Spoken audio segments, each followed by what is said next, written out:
Hello दोस्तों, नमस्कार। आप देख रहे हो धवन जी स्टडी यूट्यूब चैनल। साथियों, आज हम आपके लिए लेकर आए हैं कक्षा 10वीं विषय विज्ञान का ये मॉडल पेपर। हम आपको बता देते हैं, ये मॉडल पेपर राजस्थान बोर्ड की ओर से ही तैयार किया गया है, राजस्थान स्कूल शिक्षा परिषद की ओर से। इस मॉडल पेपर में से आपको बोर्ड एग्जाम हॉल में आपको काफ़ी क्वेश्चन देखने को मिलेंगे। तो आपसे मेरा एक निवेदन, इस वीडियो को आपको लास्ट तक जरूर देखना है। जो भी पेपर बनाता है तो गवर्नमेंट ही बनाती है, इसलिए इस पेपर में से आपको काफ़ी क्वेश्चन देखने को मिलेंगे। हम वीडियो में आगे बढ़े, आपसे एक छोटा सा निवेदन है कि आप हमारे इस चैनल पर नए तो वीडियो के नीचे रेड कलर का बटन मिलेगा, उसको दबाकर इस चैनल को सब्सक्राइब कर ले।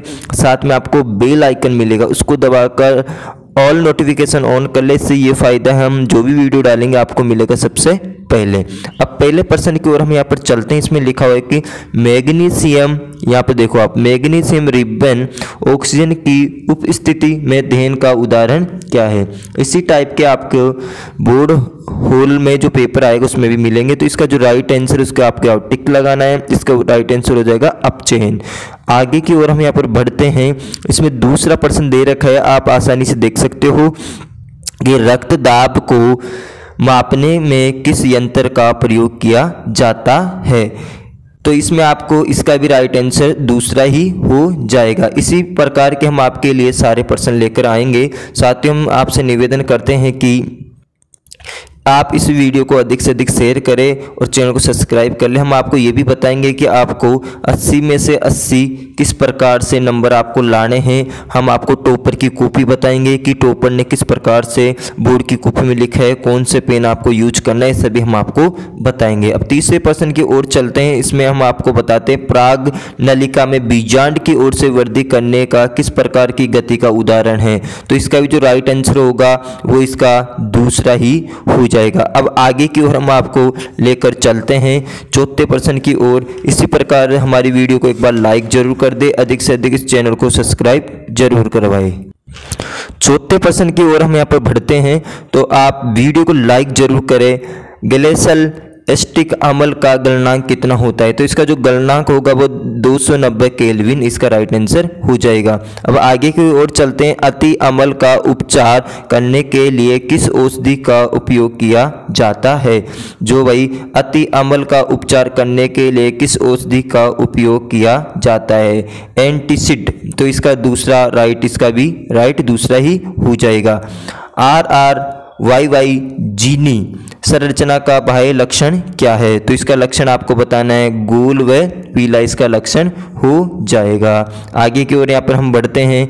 यहाँ पर दे रखा है कि सातवां प्रश्न दे रखा है, दो तंत्रिका कोशिकाओं के मध्य खाली स्थान को हम क्या कहते हैं। तो इसका जो राइट आंसर होगा वो पहले हो जाएगा सिनेपस। तो इसका क्या हो जाएगा, सिनेपस हो जाएगा। आगे की ओर चलते हैं आठवें प्रश्न की ओर। यहाँ पे दे रखा है एथेन का आणविक सूत्र यहाँ पे दे रखा है और संयोजक बंधों का संख्या लिखनी है। संयोजक जो बंधों होते हैं इनकी संरचना हम आपको लिखनी है कि इसकी जो संयोजक बंधों की संख्या कितनी होती है। तो इसका जो राइट आंसर हो जाएगा वो 7 हो जाएगा।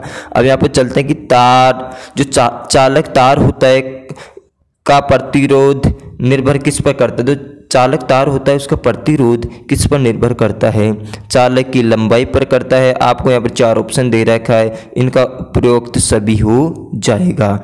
10वें प्रश्न की ओर हम यहाँ पर आपको लेकर चलते हैं। इसके अंदर दे रखा है कि सीसा व टीन के मिश्र धातु किस का उपयोग विद्युत तारों को परस्पर वेल्डिंग के लिए किया जाता है। तो भाई परस्पर वेल्डिंग यानी उनको एक दूसरे से मिलाकर उसमें वेल्डिंग किया जाता है, तो उसको क्या बोलते हैं, सोल्डर। क्या बोलते हैं, सोल्डर।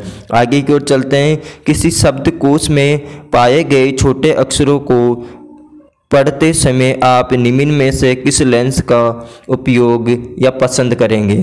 तो इसका जो राइट आंसर होगा वो इसका तीसरा होगा। तो यहाँ दे रखा है 5 cm फोकस दूरी का एक उत्तल लेंस, इसमें आपको उपयोग करना है। 12वां प्रश्न यहाँ पे दे रखा है, किसी विद्युत धारावाही चालक का आरोपित बल की दिशा ज्ञात करने की संबंधित नियम बताइए। तो आपको इसके नियम आपको बताना है। इसका जो फ्लेमिंग का वाम हस्त नियम फर्स्ट, इसका राइट आंसर हो जाएगा।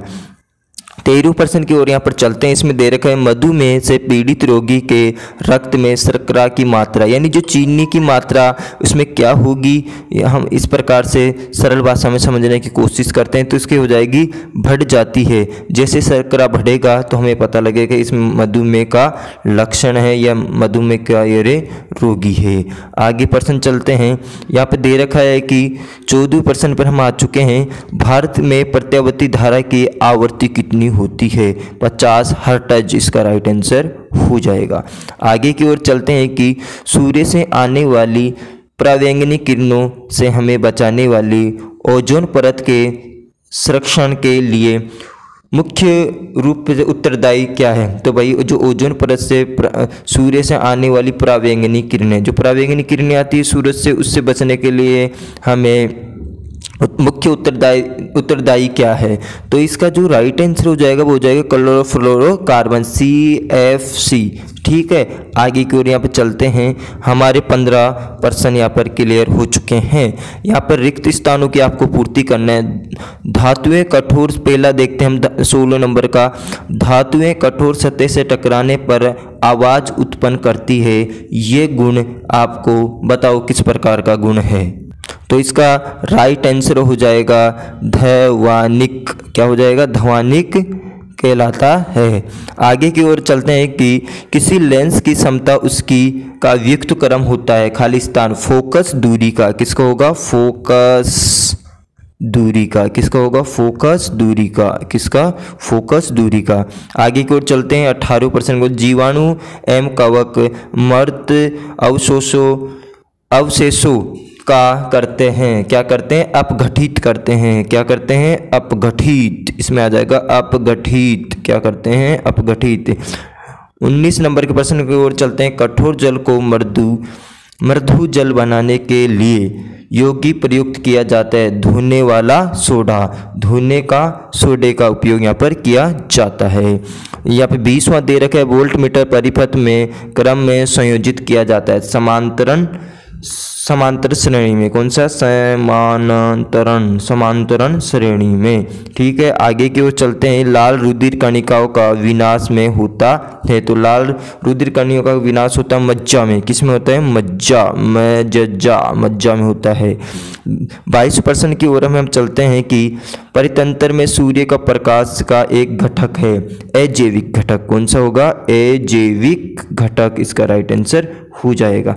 अब हम आपको लेकर चलते हैं अति लघु उत्तात्मक प्रश्न में, जो आपको आने की पूरी संभावना है। इसका जो 23वें नंबर का प्रश्न दे रखा है। सिरका में उपस्थित अम्ल का रासायनिक सूत्र तथा IUPAC का नामांकन लिखिए। तो आपको ये भी बताना है कि इसका नामांकन भी आपको लिखना है। 24वें प्रश्न की ओर हम यहाँ पे चलते हैं। उत्सर्जन तंत्र की क्रियात्मक इकाई का नाम लिखिए। ये सभी आपको किताब में आपके में मिल जाएंगे। 25वें प्रश्न की ओर चलते हैं। ग्रेफाइट विद्युत चालन करता है, क्यों करता है? विद्युत ग्रेफाइट होता है, विद्युत का चालन करता है, और क्यों करता है ये भी आपको देखना है। इसमें जो 26वां दे रखा है, प्लाज्मोडियम में जनन किस विधि से करता है? प्लाज्मोडियम में जनन किस विधि से होता है ये भी आपको बताना है। 27वां देखकर वक्र त्रिज्या का फोकस दूरी में क्या संबंध है? 28वां आपको देखना है। व्यंजक चूर्ण बनाने के लिए प्रयुक्त यौगिक का रासायनिक नाम भी आपको लिखना है। आप इन सभी का एक बार स्क्रीनशॉट ले सकते हैं और आराम से आपकी किताब में ढूंढ के इनकी तैयारी कर सकते हैं। काफ़ी क्वेश्चन इसमें से देखने को मिलेंगे। 29वां हम आपको बता देते हैं। UNEP का पूरा नाम आपको लिखना है। ये पूरे नाम काफ़ी बार पूछे जाते हैं, बोर्ड में बार बार आते हैं। विद्युत तथा चुंबक का तत्व के बीच में संबंध की खोज किसने की थी ये भी आपको बताना है। 31वां प्रश्न दे रखा है। लेंस का वह बिंदु जहां से गुजरने वाले प्रकाश की किरणें बिना अपवर्तन के सीधे निकल जाती है। ब्यूटेनोइक अम्ल का रासायनिक सूत्र आपको बताना है। साथ ही इस वीडियो को अधिक से अधिक शेयर करना, लाइक करना। खंड ब हम दूसरे भाग में आपको दिखाएंगे, दूसरा पार्ट इसका लेकर आएंगे मॉडल पेपर का। हमारी इस वीडियो को लाइक करें, चैनल को सब्सक्राइब करें। साथ ही जब से सबसे ज़्यादा लाइक और चैनल सब्सक्राइब होगा तो हम ज़रूर से ज़रूर दूसरा भाग भी इसका लेकर आएंगे। धन्यवाद।